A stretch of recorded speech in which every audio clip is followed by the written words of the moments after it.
Welcome to the Rebel Matriarch Podcast. My name is Samantha Sanford and I am your host, and I want to invite you into this session with an open heart and an open mind, because this is not just a podcast. It is a global movement, a global uprising, and this is a representation of what is truly possible and available to women today. Hello and welcome to the Rebel Matriarch Podcast. My name is Samantha Sanford and I am your host. And today I am bringing a very special guest, someone who has a lot of meaning to me, and her name is Carissa Hill, and she is a social media marketing genius. We were discussing how we would label her, or what would we classify it as, what it is that you do. But this is something that she has been doing for a really long time. And just to give you a little bit of context, how many years ago was it? 10, 11, 12 years ago? I don't even remember. I think I started this business in like 2014 or 15 or something like that. Yeah, it was not long after that. It would have been like maybe 2015-ish, maybe 2016. No, maybe 2015. Carissa gave me my first shot at doing online virtual assistants. And a girl with like... We're amazing. Minimal experience. Thank you.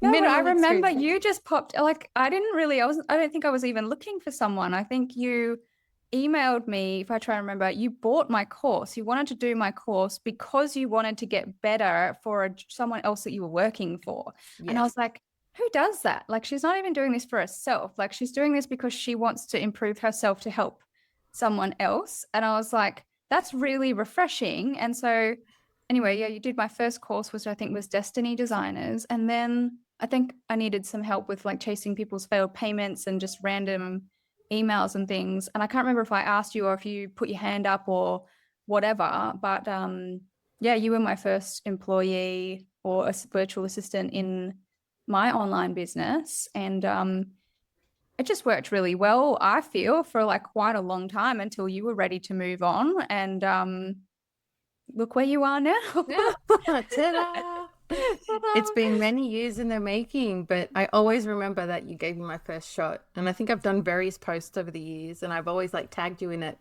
because you've always been someone that gave me that shot. And I look forward to being the person that gives other women their shot as well too. So yeah, thank you. Great. Oh, you're welcome. And thank you. You so organized welcome. That. You got organized events for me and everything. Like, you got so much.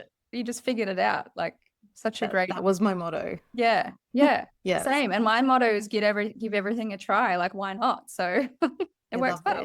Yes. So I'm really super duper excited to be having this conversation with you, because I really want women to see what it looks like in the long run when you're really committed to your own journey. So you've been in business for a really long time. So you've been in online business for 12-ish years. 12-ish years, yeah. But prior to that, you had your salons. Yeah. And then I've been self-employed since I was like 22. Like, I haven't worked for anyone else since I was 22. Right. Yeah. And this is what I really want to lean into, because when you started your business, you didn't have business experience. And you didn't really have people mentoring you. No. You literally had to figure it out, which is why it's still your motto, right? Just give it a go and figure it out. Give it a go, see if it works or not. And if it doesn't, I'm just really not attached to things if they don't work either. I'm just like, oh, well, that didn't work. Try something else.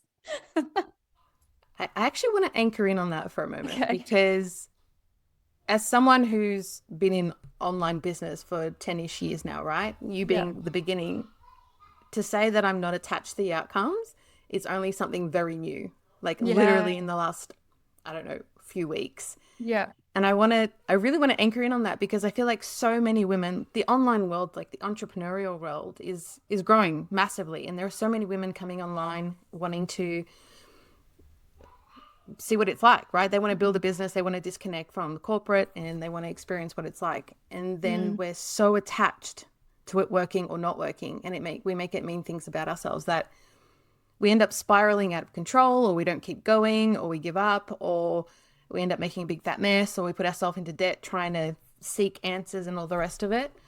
And so I'm curious to know, How did you come across that philosophy? Was it something that you always had?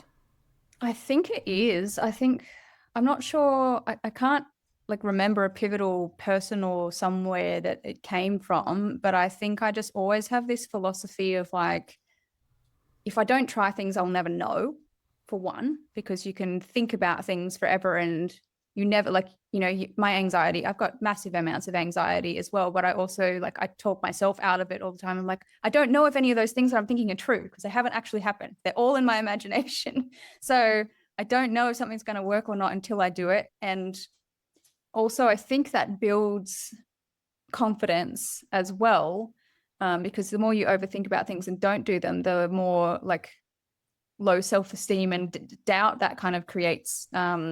So I guess I learned at a young age that I actually, thinking about it out loud, there was a lot of people that told me I couldn't do things or shouldn't do things when I was quite young. So I think part of it came from this, like, well, let me find out. Like, I'm not going to believe you. I'm not going to let you tell me what I can and can't do. So maybe a little bit of rebellion or I'll prove you wrong kind of attitude.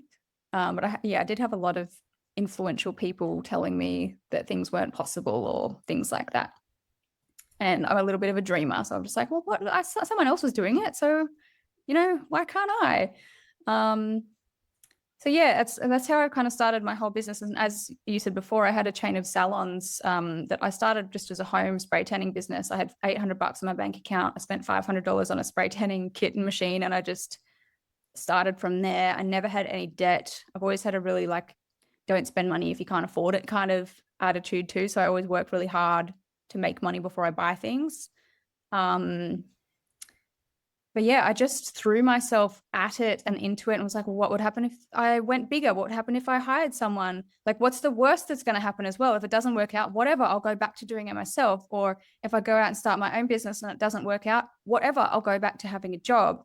Or if I put all this effort and time into this thing and it doesn't work and it makes no money, then whatever, I learned a lesson, I'll try something else. So I think I actually really enjoy the process of like having the ideas and trying them, like that working for something. And if it works out, awesome. But if it doesn't, then I still enjoyed the process of trying. And I think that's maybe what some people are missing, is they put all their expectations and emphasis on the end result, and the process feels like, ugh. So yeah. If you can love the process and like that's the art, that's the flow zone or the creative, like the challenge for yourself, then I think that's really important. I love that. Is it, when it comes to experimenting or exploring, I'm just trying to like from a woman's perspective who's tuning in and listening, and she's starting a business or she's been attempting to grow or scale a business, and everything means something. So if it's not working, it means something, right? And she's scared to try. She's scared to detach because it feels like the results equal her value, right? So her worth is tied into her results. And so for a woman who, and I also feel like it's part of our conditioning, right? We go to school, we're conditioned to equate our worth and value with how productive we are, right? And how much money we make, or all the rest of it. And so one, I'm curious to know if there were experiences in your life where like you were able to detach, or was there an experience that taught you how to detach, or if you were just naturally born that way. Yeah. And two, for the women that are really listening to you and saying, that sounds nice, but how do I apply that to myself when I've got so much writing on this needing to work? Do you have any words of wisdom? Yeah. You're getting me to really go back to my childhood and think about where these things came from. Yes, that's generally how I operate. That's the point. Oh, look, honestly, I think I have been diagnosed with ADHD as an adult, or ADD. My son, who's 9, has been diagnosed as well, and I see traits of myself in him as a child. And like, I was a very anxious overthinker as a child, a lot of anxious attachment, a lot of like worrying about things way in the future that haven't happened yet, a lot of daydreaming. And I see him going through all of that and I'm like, oh, he's normal. That's how I was. He'll be fine. But also I see his brain, he gets very down on himself, but he also turns it back around and will look for the positive or will help someone or will, sorry, my dog's over there barking. Lucy. Dogs are welcome. Yeah. Or will daydream and then have really big ideas and things like that. So I think partly that's an ADHD trait that like I was born with. Yep. And then I think partly it is I had an idea and now it's gone. This is also an ADHD trait. There was something there. It's gone now. No, what was the last part of the question? It was something about detaching from, making things mean things about yourself.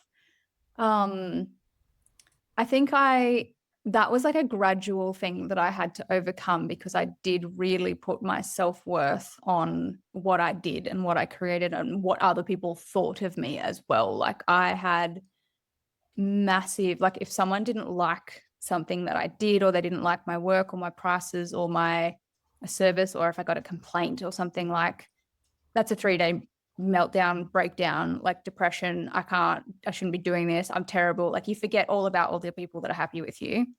Yes. Take it really personally. And I think, but I also would just get back up and be like, okay, it's just one person. I'll come at it from a place of love and try and not even explain or defend myself, but just see it from their perspective. Like I tried to separate that of like, this isn't about me. This is about they had an expectation that wasn't met, or they're going through something right now and I'm in the way or so I think there was just coming back to empathy rather than ego is a really big thing that I practice a lot. I love it. And it makes me feel good. And I'm sure to make other women feel good that when you said, this would happen and then it would be like a 3-day meltdown. And I'm like, okay, good, because that's totally what I do.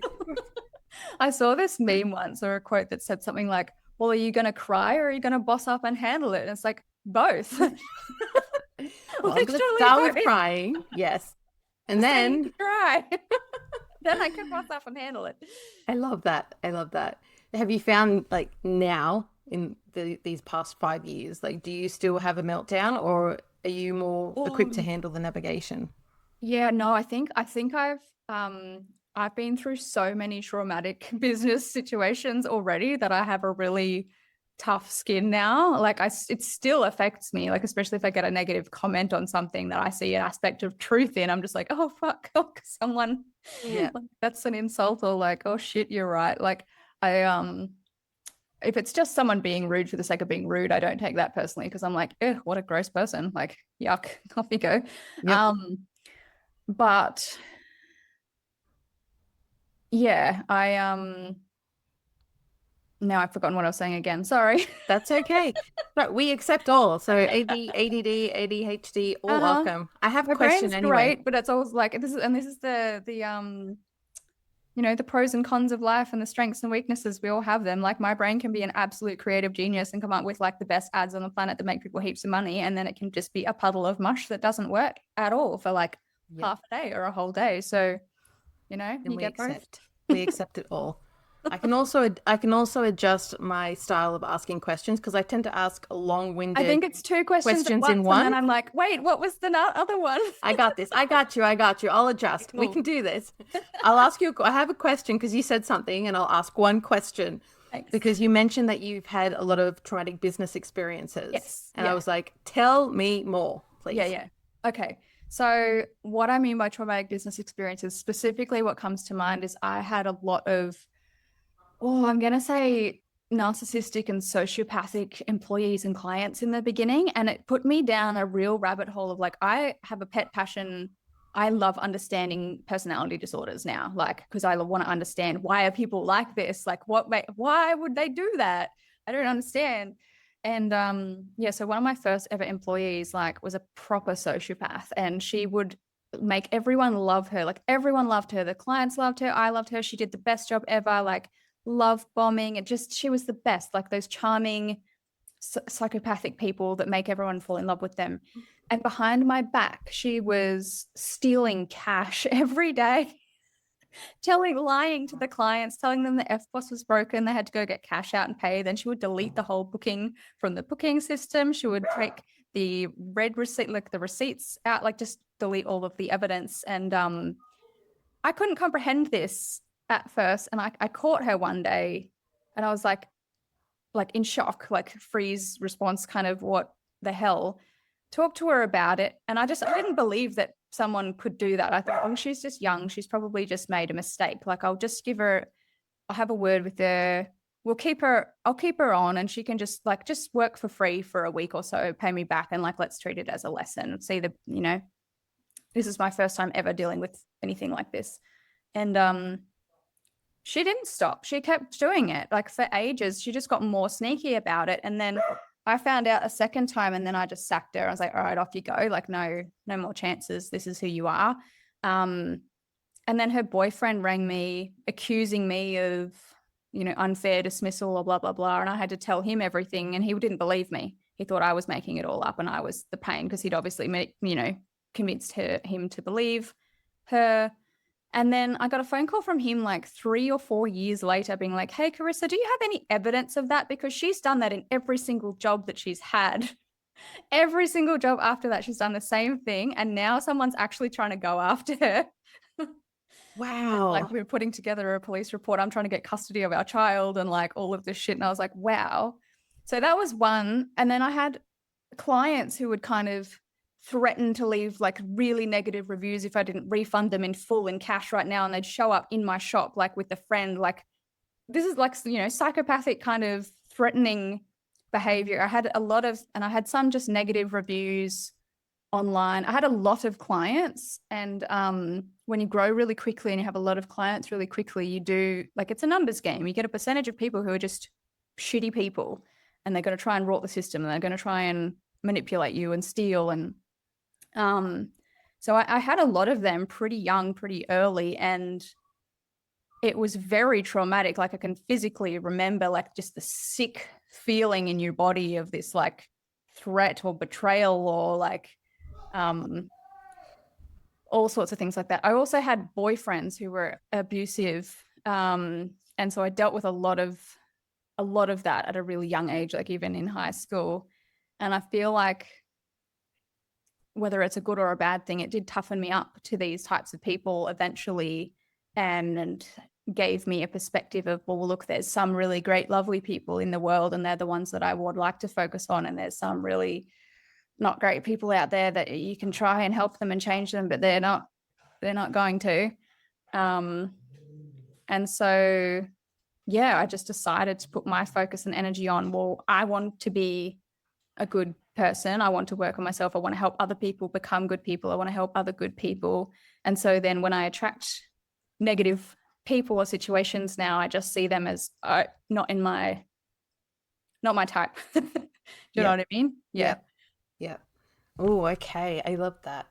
Do you feel that when it comes to the people that you attract into your world now, do you feel like you naturally attract? Because I feel like as we evolve as a person, it's like there's a calibration to our being and our energy and who we are.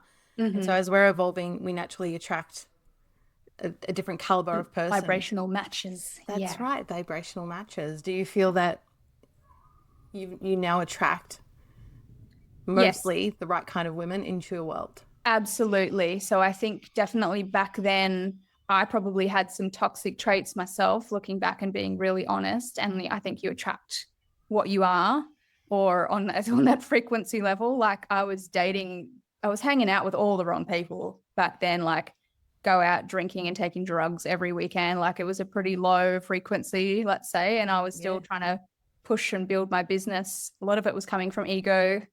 back then though as well. So whereas now, I work from a very different intention or a different frequency.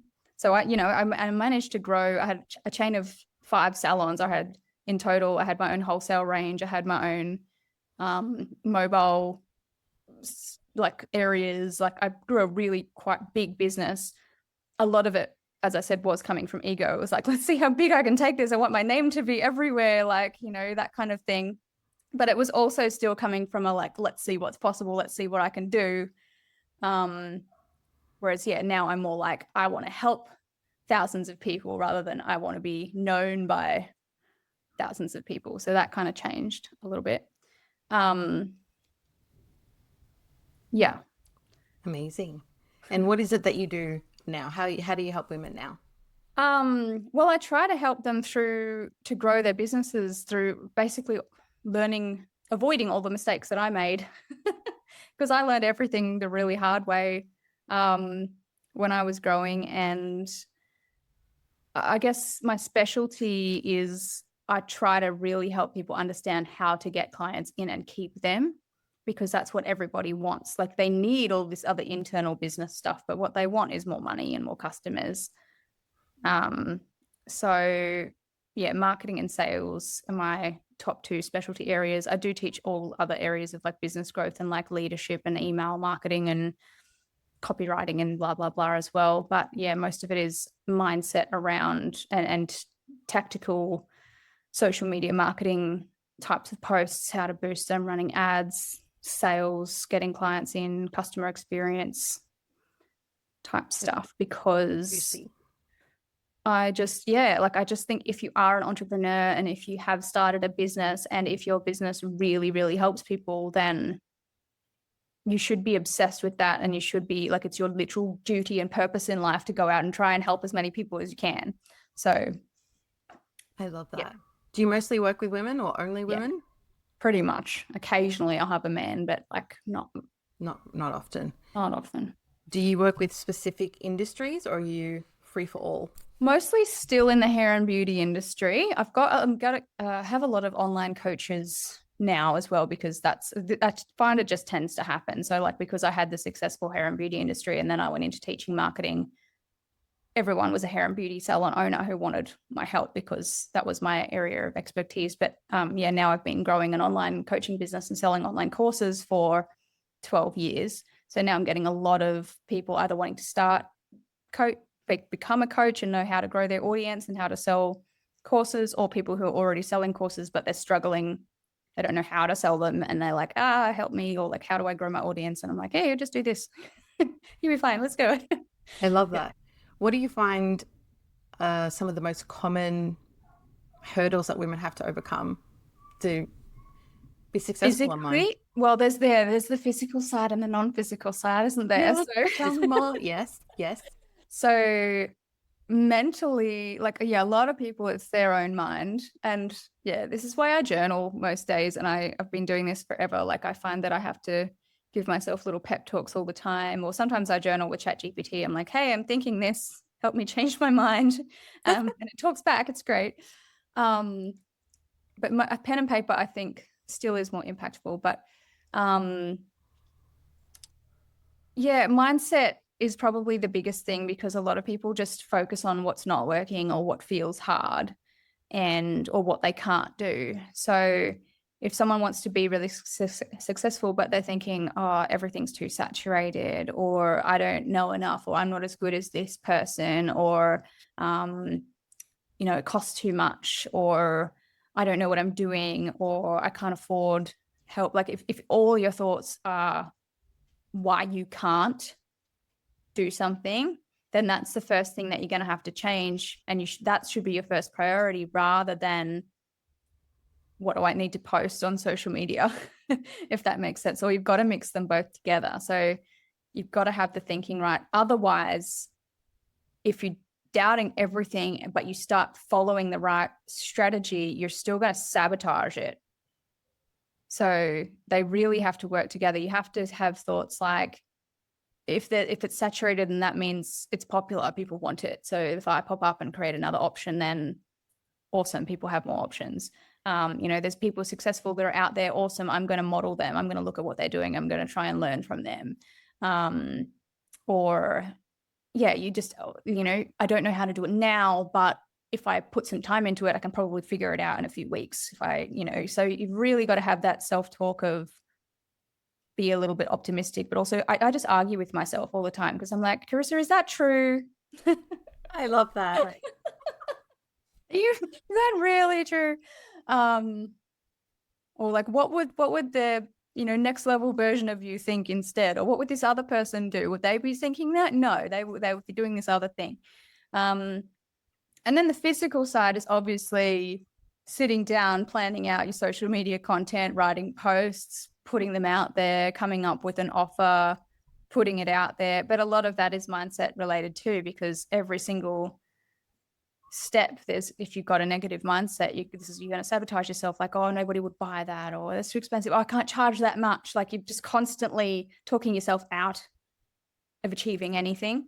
So, and this is where that whole like, we'll just try it anyway kind of like, how do you know if people can't afford that much unless you put it out there and ask someone? Right? Yeah. It's like data gathering. Yeah. Research mode. Research. That's amazing.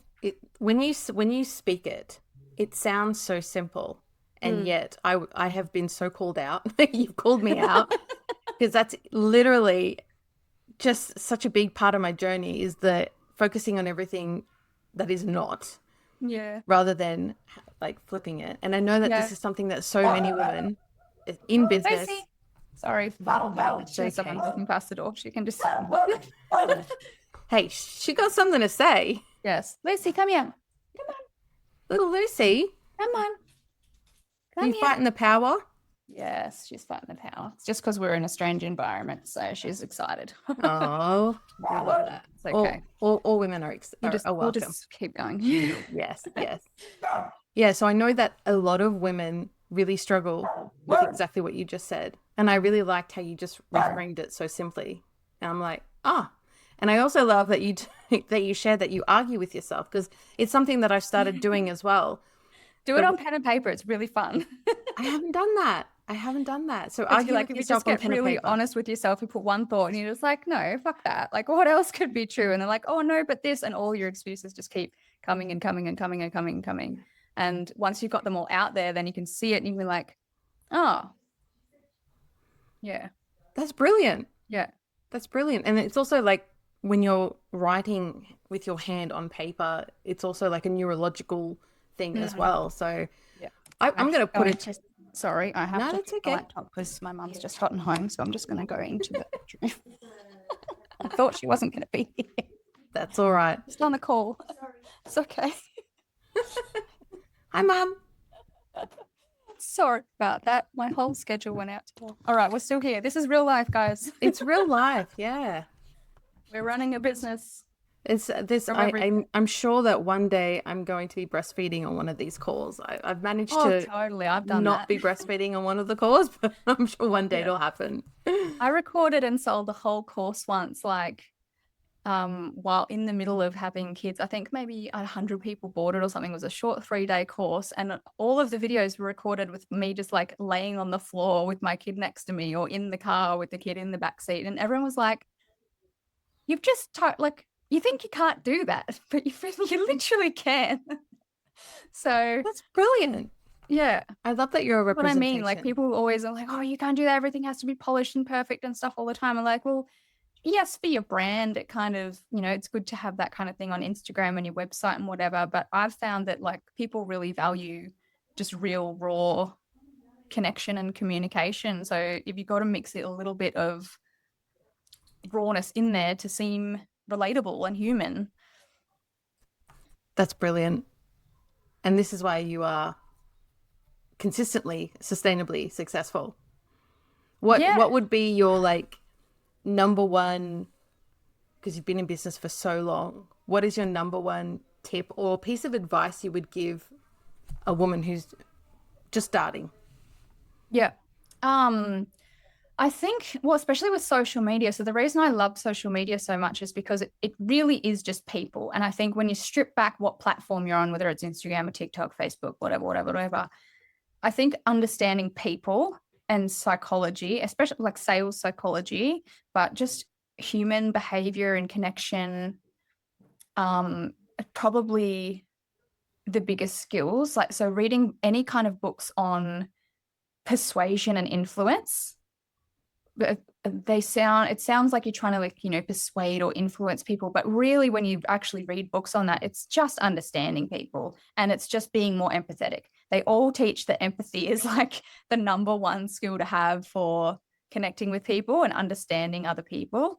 So yeah, anything that you can learn about persuasion and influence, understanding different personality types, that's another thing that I'm really obsessed with, because once again, because I was traumatized by so many people in my past and when I was quite young, like I really started becoming obsessed with, why are people like that? Like, why do some people do this and why do some people don't do that? Like, so yeah, understanding different traits and characteristics and personality types, and that allows you to it's just such a good business skill, because all business is people.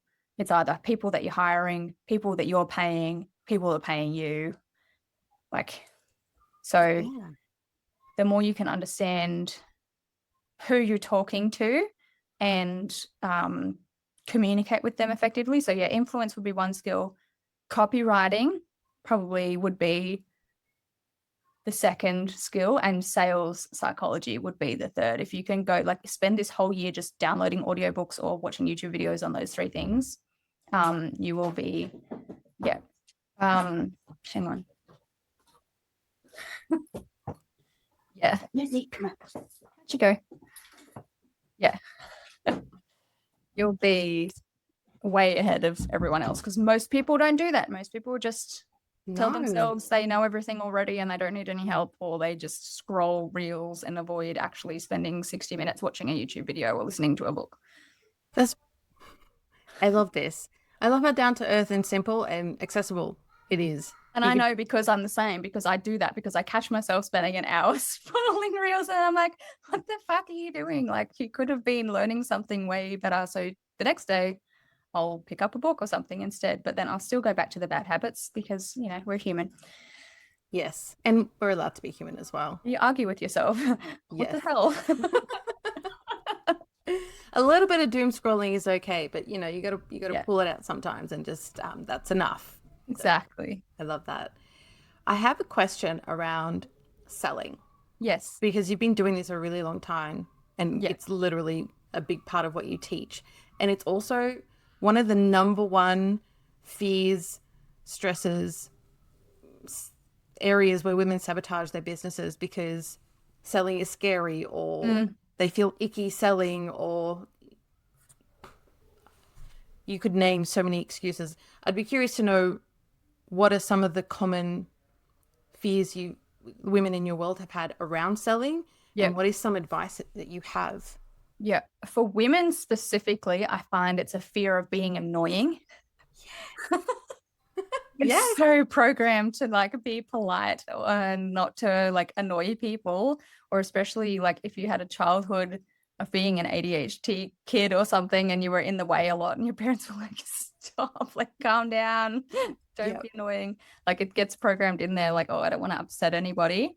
So a lot of people hold themselves back a lot because of a fear of upsetting someone.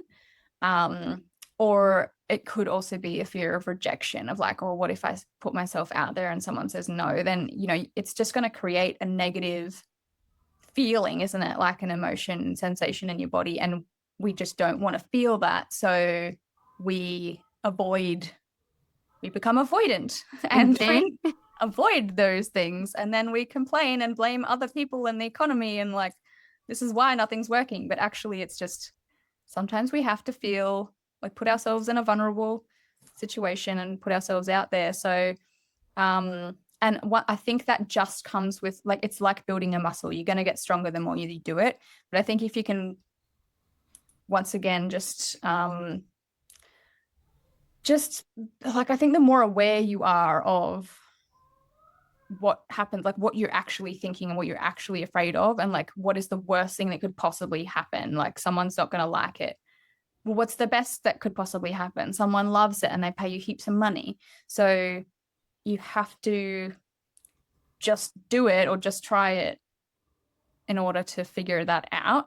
And then I think also the other thing that's probably most important in selling is, are you obsessed with what you are selling, and do you actually believe that it's going to help change someone's life? Because if you doubt your own product or service, if you don't believe that it's good enough, you're not going to have the confidence to sell it.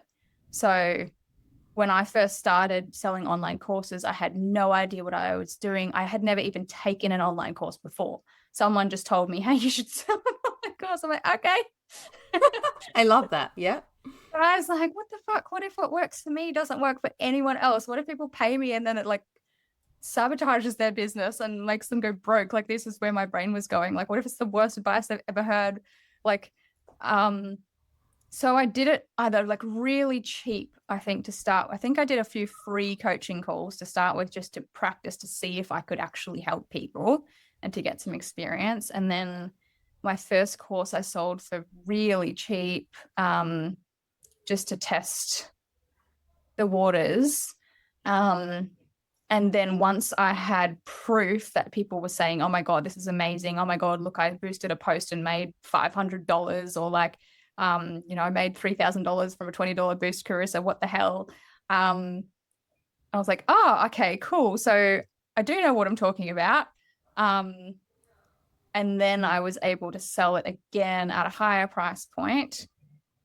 Still to this day, even though I've been doing this for like so long, every time I do a webinar or something and I sell live or on the phone, I'm always shooting myself. Like, that's never gone away.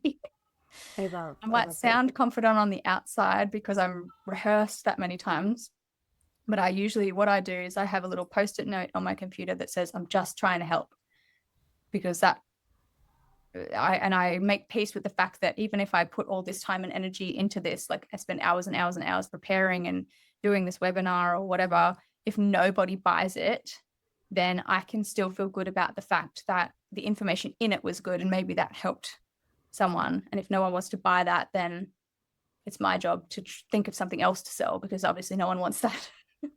or try a different way of selling it. That's such an amazing perspective. It's like, and I do always remember you having a really positive outlook on life, but it's such a grounded way of looking at all the things that we can stress ourselves out about and make all the things mean things about us. And it's as simple as, I'm just trying to help. If nobody buys, as long as I'm giving value, then I've done my job. And it's also my responsibility, come up with someone else and see what happens. Yeah. And I also find that, because I'm really into manifesting as well, I also find when you completely detach from the outcome. So I'm just trying to help. If no one buys, that's fine. And if they buy, that's fine. I'm like totally fine either way. I mean, obviously you want them to buy, but also, I will survive if they don't. Like, I'll figure something out.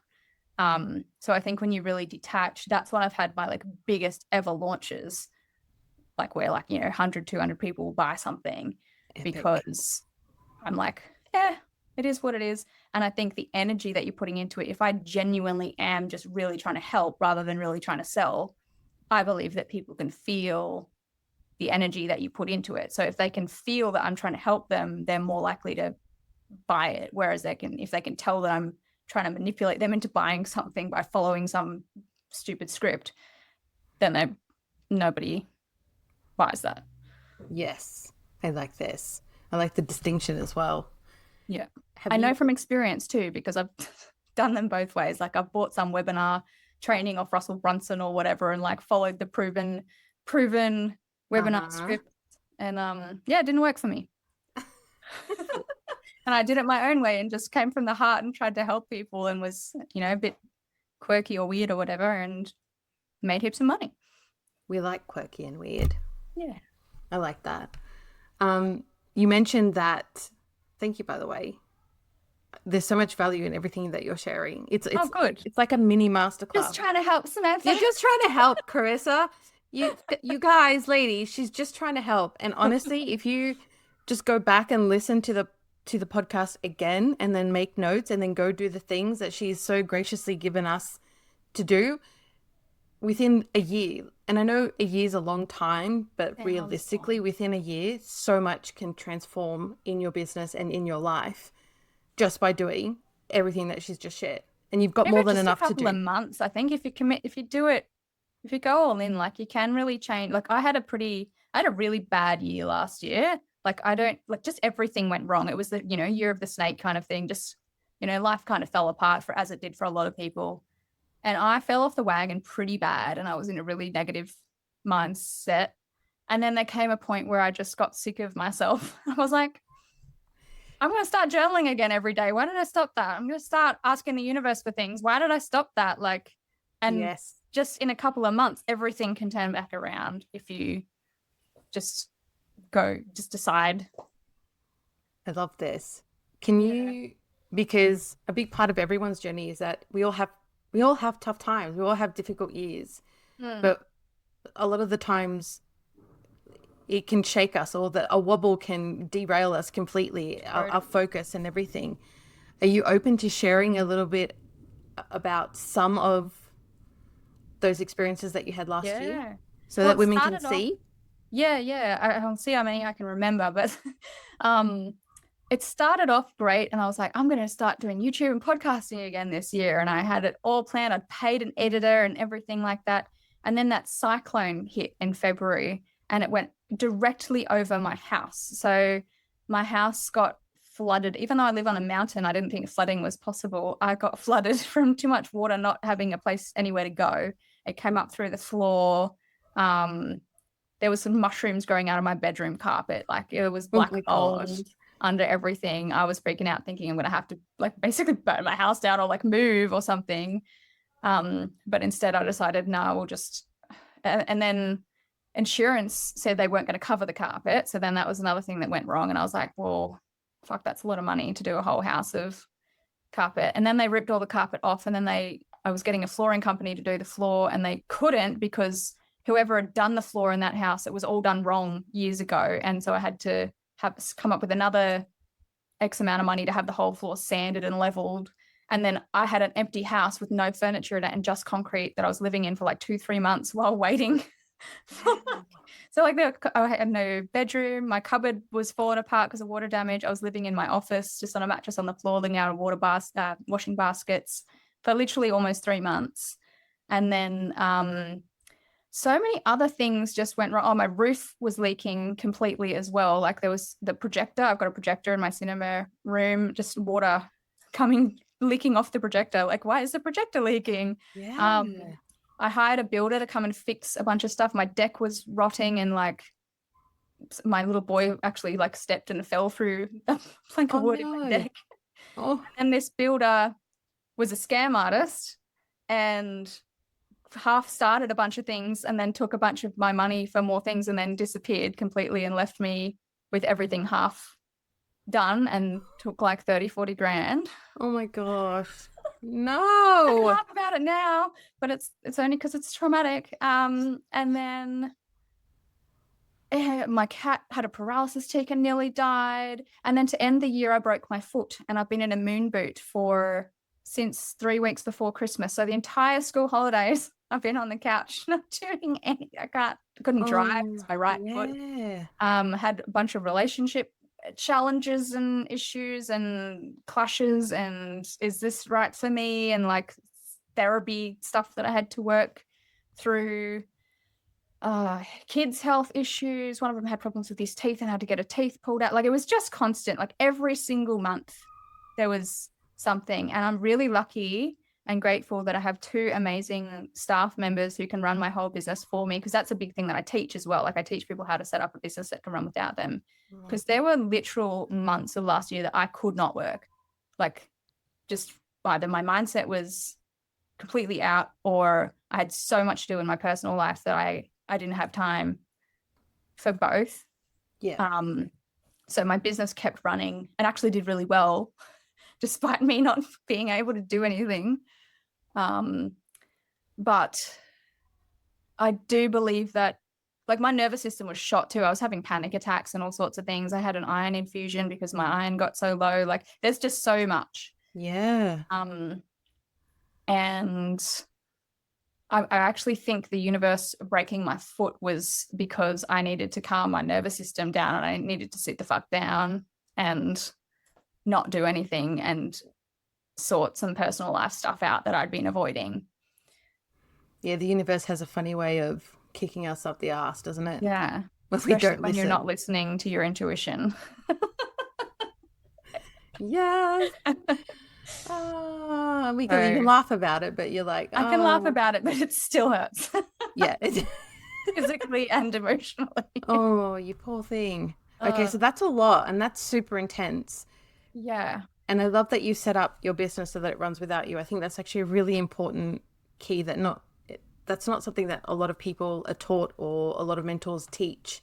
No, I'm really, really strongly passionate about that, because I know that I burn out really easily, and especially with the ADHD part, like I'll have days where I'm like, I think I can do everything, and then I crash out and can't do anything for 3 days. So I learned that really young about myself and was like, what's wrong with me? But also I need to have someone that can work consistently because I can't. Yes. And you've also got so many responsibilities. Like, you've got 2 kids, you've got 2 little boys, and you've got this beautiful big house and property that you're having to maintain. And now you've gone through, sorry, did you say a tornado or hurricane? Oh yeah, there was cyclone, tornado, whatever it was. And then all the damage, and then all the trauma, and then having to like deal with your trauma and your kids' trauma, and then all the it's just like one after the other. Yeah. Were there times during the last year that you were still able to show up in your business? It was like I felt like I had to start again and start again and start again, because something else would happen, and then I'd need to take like a week or 2 off, and then I'd be like, all right, cool, now I'm ready to get back into it, and then something else would happen. I'm like, what? Why? Like, okay, is this happening? In your process to get out of it, I always just come back. Like I always come back. You really do, right? It's like, it doesn't matter how difficult life is or what's happening, you give yourself the time to process whatever you're processing, and then you give yourself a kick up the butt. Is it the same sort of process that you take yourself each time? Is it just like okay, I've had enough of my own bullshit, now I'm going to start doing re-implementing those habits that actually feel good for me? Sometimes it's that, if it is my own bullshit. Sometimes if it's something that's happened that's outside of my control and it's really thrown me, I just need time to process that, because I actually can't think about my business in that moment, and I like don't care. Like, you know how like something takes your focus so far off. It's not that I don't care about people, but in that moment, like I can't pretend that I'm fine and try and make content or try and sell something. So that just takes time until I'm like, I start thinking about my clients again, or I start thinking about like ideas again, and I'm like, okay, I'm ready. Yes. Got the energy right. But I feel like some people reckon you can just snap your fingers and change your focus like that and just fake it till you make it.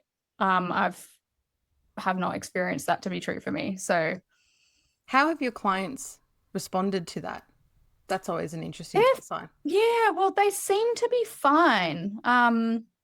As I said, my team members are really good. So if I'm not available and they have questions or problems or whatever, my team follow my systems really well, and I've trained them really well so that they can basically do everything that I could do other than content. I'm the only one that does all my own content. So, but because I have ads running in the background that are always bringing me new leads, even if I don't post anything for a couple of weeks, it doesn't matter, because ads are still bringing people in. So that's why I like ads. Yes, ads are a big one. Yeah. I feel like it's a huge conversation as well, because there's so much debate online, right? It's like you don't need to do ads, and then other people are like, you need to do ads. What's your stance on it? I like ads, and I think they will help you grow a lot faster than if you don't use them. I think you don't have to use them, because I know like both things are true. You can grow a business with organic content if you're really good at organic content, and if you're consistent with it, and if you have enough time for it. But maybe if you're someone who doesn't have enough time or energy for posting every day or 3 times a day or whatever people are saying you need to do, and you've got kids and you're exhausted and you've got other things going on in your life, then either you can outsource it, but I find it's always still better if I do it myself, because I am my own brand, you know. But yeah, if I have a good ad running in the background, then it's just constantly bringing new people to my work without me needing to do anything, and I just pay $20 a day or something, and all good. Sweet. You've literally been running ads since I've known you, so yeah there's something to it, right? Yeah. Well, this is what I teach. Like Yes. all my beauty salons, I managed to grow them really fast to multiple locations because I just started boosting my posts, and I found out which type of posts got clients and which ones didn't. And I just was like, well, let's just go all in on what I've learned works and just keep boosting. It's a lot faster than waiting. Yeah. And now you've got what, like thousands of client testimonials of people saying, oh my God, this stuff works. Yeah. Still coming in every day. Yeah. I love it. That's amazing. So if someone is in business, if they're in hair or beauty, perfect fit.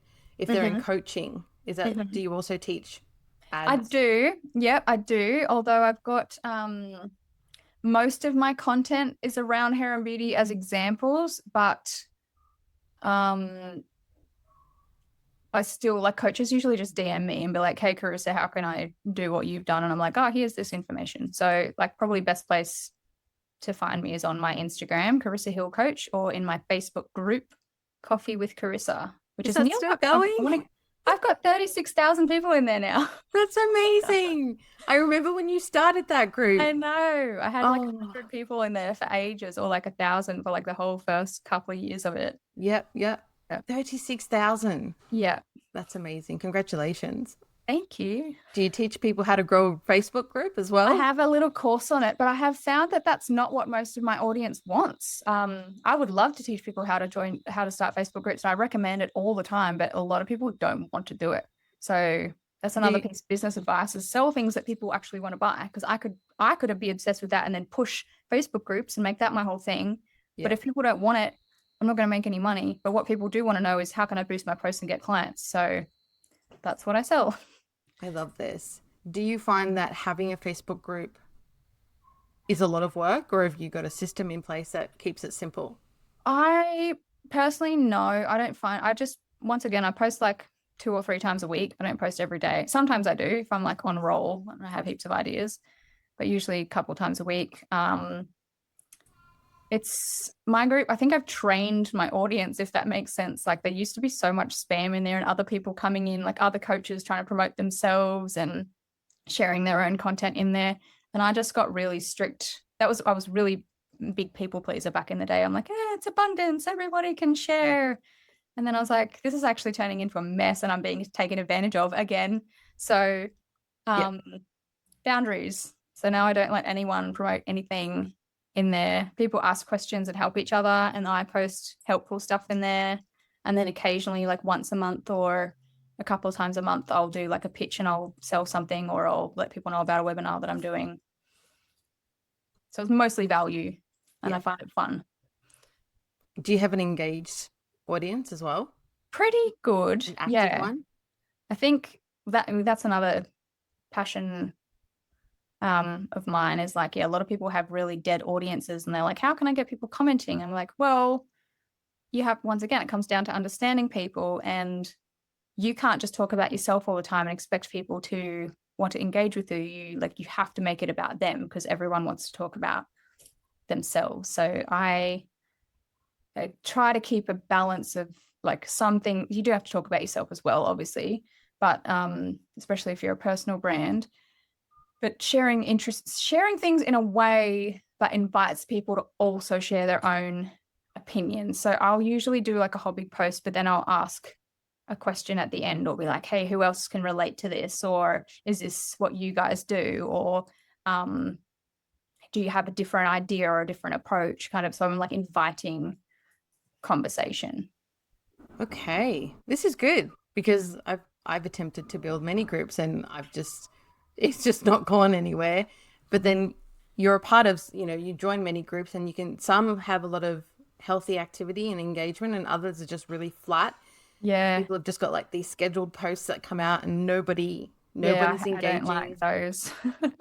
Yeah, it's really flat, and you can Yeah. almost feel the energy. So I think that, and then that's what I mean about the energy. Like people can feel the energy that you put into things. So if I feel like that I'm like really passionately sharing something and it is trying to help, I believe that people can feel that. Whereas if I do it more from a strategic, coming from my head or my ego energy, I put it in there, then that post usually gets crickets, like nothing. yeah. So I think you really have to be intentional with like, what's the purpose of this post? Is it to boost my ego? Is it to actually serve the people? It's a good question, right? Is there a distinction? Like, do you feel it in your body, or like, how do you know it's ego versus? Yeah, it's mostly in your body, but a lot of the time when I'm in my ego, I don't realize I am until later. And I think that's because you might have this idea and I'm like, oh, like I should rant about that, like that's a really good thing to rant about. Like, or it might be about like, something that people are doing wrong and I get really passionate about and I want to call them out on their shit kind of thing. And sometimes people love those posts, but other times, or maybe I just am like telling a story of something that I did that I think is great and will inspire people. And sometimes it does, but also if it doesn't, I usually will go back and reread it and realize that I really was in my head and trying to be strategic. But a lot of the time I can't see it at the time. Okay. Yeah. Still to this day, it's still like a learning in progress. Yeah. But I also know it's just a pattern, Yeah. and not every post is a winner. I'm fine with that. Right? Because give it a go. Like everything's an experiment. Yeah. It's all gathering data, and I love the detachment.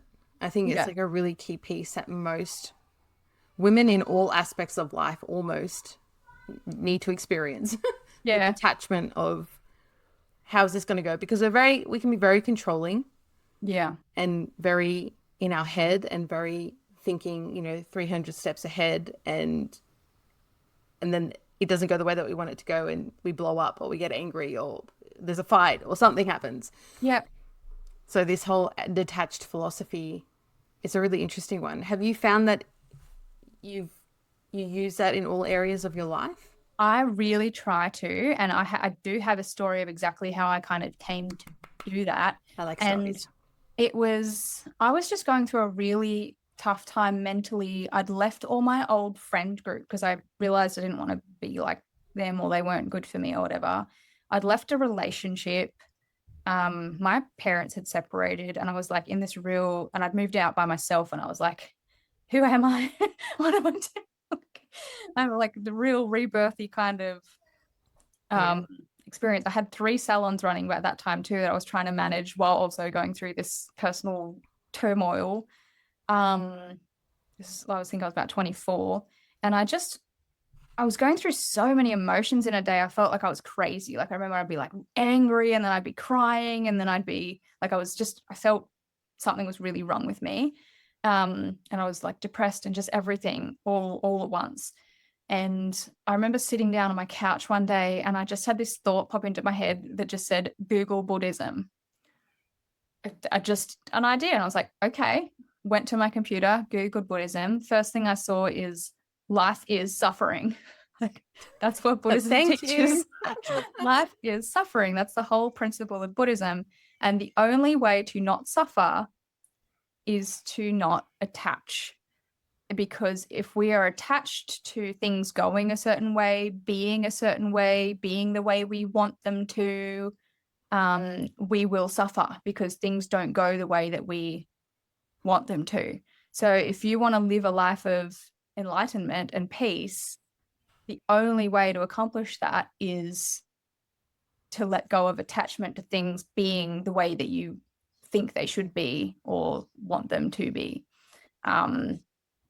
So, I mean, that's a very simple description of it. There's a podcast I love called the Secular Buddhism Podcast. I highly recommend anyone listen to that. It's so good.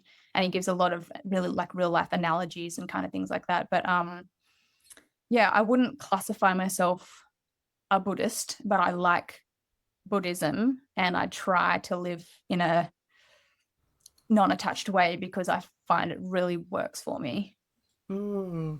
Okay, so this is good because this is tying into a question that I wanted to segue into, and I was like, it hasn't happened yet, and now it's coming together. I love how it works. Okay. Because you're talking, because earlier you mentioned that you teach manifestation, and I remember even early on, like you were always really big on manifestation. Yeah.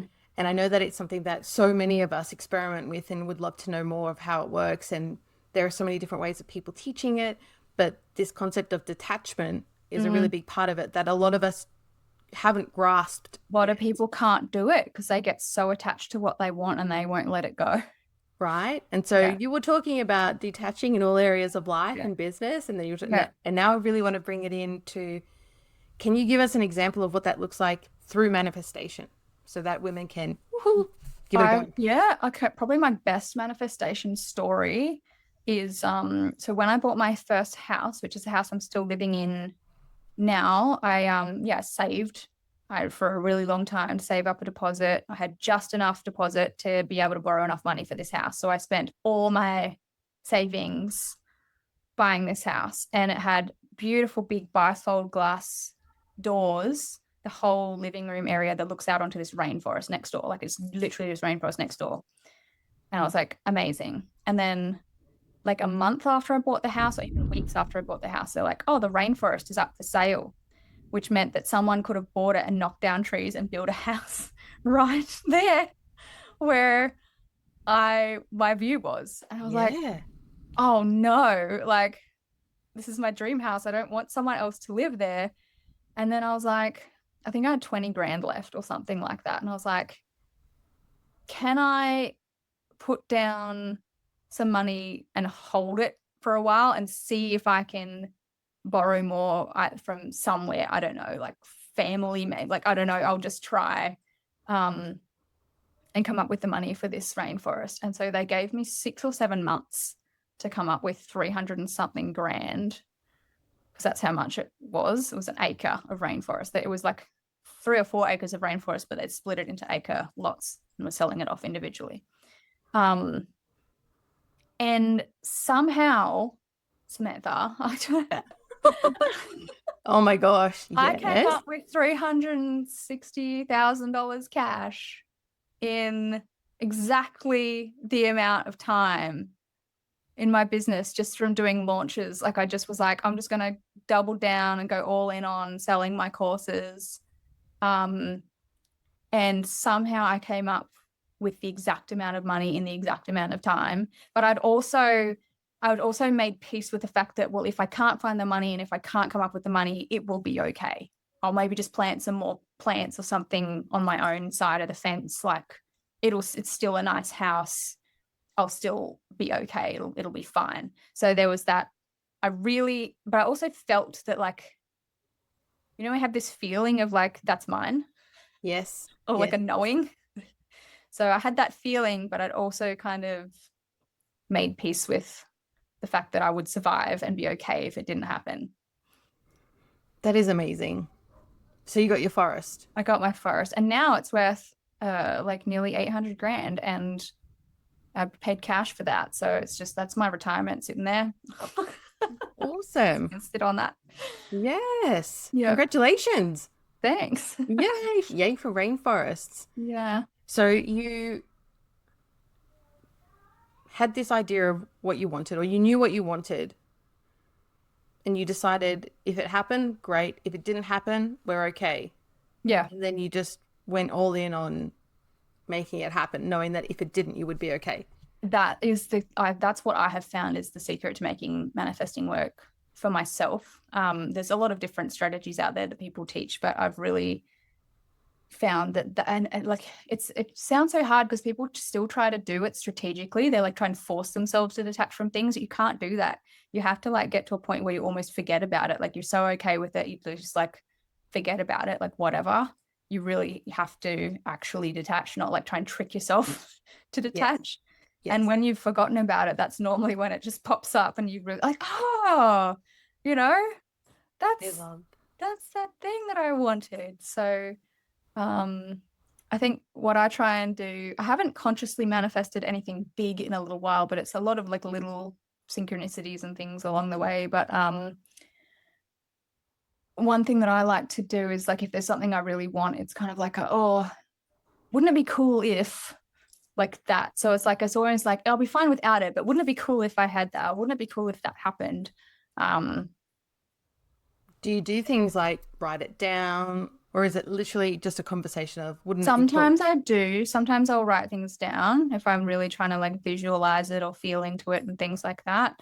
If it's a big thing, I'll usually write it down. But yeah, as I said, I haven't really manifested anything big in a while because there's nothing that I've wanted that's big, I guess. But it's like little things will happen all the time. Like even just this morning, I had this song stuck in my head in the kitchen. I was singing, oh my God, now I've forgotten it. But anyway, I had this song in my head. I was singing it out loud. And then I got in the car and put music on and it was on. Like, oh, wow. Okay. Yes. Yep. And I was wearing an Offspring band t-shirt because I love the Offspring. And then the song after that was by the Offspring. I'm just like, what the heck? Like, it's like the universe is like nodding its head or tipping its hat to you to say, yeah, it's you. Yeah. I feel like that kind of stuff happens all the time. Magical. I love that. I love this. I've loved this conversation as well. Oh, thank you. Me too. It's been so cool to catch up. Awesome. It's awesome. Awesome sauce. That's something that you used to say all the time. Oh, yeah, I did. You say that sometimes. I love this. So for women who have been listening in and they're like, I want a little bit more of her magic. I love the way that she thinks. I love the way she's built her business. You've obviously got a reputation. You're sustainable. You've been in business a long time and very successful at that. How can they work with you? Usually, just go to my Instagram, Carissa Hill Coach. All my links are just in the bio there. I've got links to my website, free ebook, my next upcoming live webinar info session that I'm doing. I do have YouTube videos going out really soon, so there'll be more YouTube, but that's Carissa Hill Coach as well. So just pop that in there or send me a DM if you have any specific questions. I love this. Thank you. And for any woman who is tuning in and she's struggling, like she's in a big wobble around her business, around her life, as someone who's been through many wobbles. Yeah. What kind of, big sister love, advice, wisdom can you share? I think, what works for me is I do try and surround myself. Like I've got some really good friends these days and a good therapist and ChatGPT as my backup therapist. Yes. Yeah. So I find really talking things out and processing things or just writing them down really, really helps because if you keep things in your head alone for too long, it just creates more and more suffering. So, if you can afford to get like a life coach or a therapist or a coach or someone that can support you, that's great. If you can't, then journaling, ChatGPT, just anything that's going to help you process and understand what's going on in your mind helps a lot. And just, I think just you have to be conscious of what is actually going through your own mind because we are all so different. So like I could say, oh, this is what works for me or this is what I've been through, but it may be absolutely completely different to you. And you might have a really fixed, solid belief of like, oh, but that's easy for you, but I can't because of this reason. So I think you also have to just decide, well, do you want to keep thinking like that forever? Is that the reality that you want to have? Or do you want to step into challenging that a little bit and seeing what else could be true? I think it just has to start there. Yes. I think this is something that we don't do a lot at all. The challenging our own thoughts. It's just we just get stuck. The record. Start arguing with yourself. I highly recommend. In writing too, which you Writing. also recommended, which I've Or never just done out before. loud, whatever. I've gotten really good at the out loud, but I really want to try the writing because you just read the answers and you're like, geez, you're being ridiculous, aren't you? Yeah. That's amazing. I love this. Well, may 2026 be your most exceptional year ever.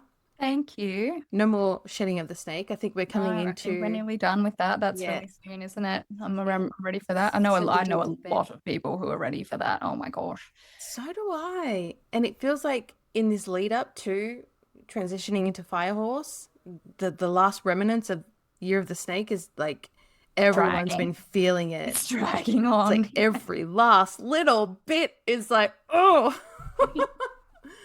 It's exhausting. We're almost there, guys. We just gotta keep going just a little bit listen longer. to this in the future and be like, oh, I remember that. I look forward to listening to this in the future and going, oh yeah, I'm so glad that's done. Yes. So yes, I'm wishing you a really beautiful 2026, and I look forward to catching up with you in the future. And thank you so much for being on the Rebel Matriarch. Thank you. This felt good. This was nice. It was lovely. All right, lovely. All right. Thank you, Samantha. You're welcome. Thank you for being here, gorgeous woman, for rising with us, remembering with us, and refusing to shrink inside a world that benefits from your silence. If this episode moved you, cracked you open, or reminded you of who the hell you are becoming, share it with a woman who is ready to rise too. I want to invite you to follow, subscribe, and leave a rating so this message becomes too loud, too wild, and too undeniable to be ignored. The movement grows because of women like you. Women who choose truth over comfort, liberation over obedience, and voice over disappearance. You can connect with me, Samantha Sanford, at Rebel Matriarch, and all links to our guest are in the show notes below. Until next time, stay rooted, stay rebellious, and remember, the world changes when women refuse to disappear.